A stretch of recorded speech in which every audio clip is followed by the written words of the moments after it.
কবিতার শিরোনাম আশীর্বাদের প্রতীক্ষায়। জামিলুর রহমান। একটি মানব জাতির গল্প বলতে আমি ফুল হয়ে ফুটি, কিন্তু জাতিভেদের ঝড় আমাকে আহত করে। প্রতিদিন সকাল ও সন্ধ্যায় প্রণতিপাত জানিয়ে থাকি স্রষ্টার আশীর্বাদের প্রতীক্ষায়। কবে আসবে সেদিন, যেদিন থাকবে না বিভেদের কংক্রিট প্রাচীর আর বিবর্ণ ধূসর হিংসার ইতিহাস।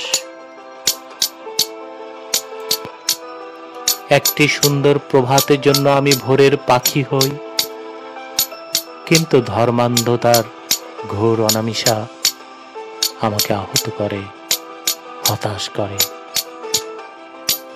ভালোবাসার রঙিন পাখনা মানবতার নীলিমায় মেলে থাকি ঐশী প্রত্যাদেশের অপেক্ষায়। কখন আসবে সেক্ষণ, যখন ধর্মের আকাশে থাকবে না কালো মেঘের বিচরণ। আমি উড়ব বাধাহীন ভাবে সেখানে। একটি সুন্দর রাতের প্রত্যাশায় তারার মাঝে শশী হয়ে উঠি, কিন্তু কুসংস্কারের অমাবস্যা আমাকে ঘিরে ধরে।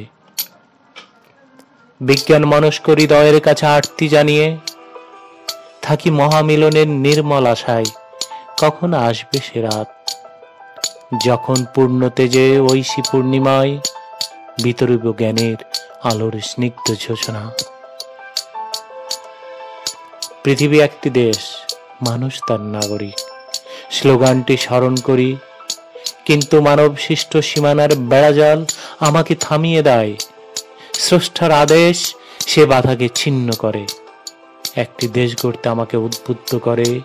চলো এগিয়ে যাই, এসো আমরা যুদ্ধবিহীন অস্ত্রবিহীন একটি শান্তিময় পৃথিবীর অধিবাসী হই। ধন্যবাদ।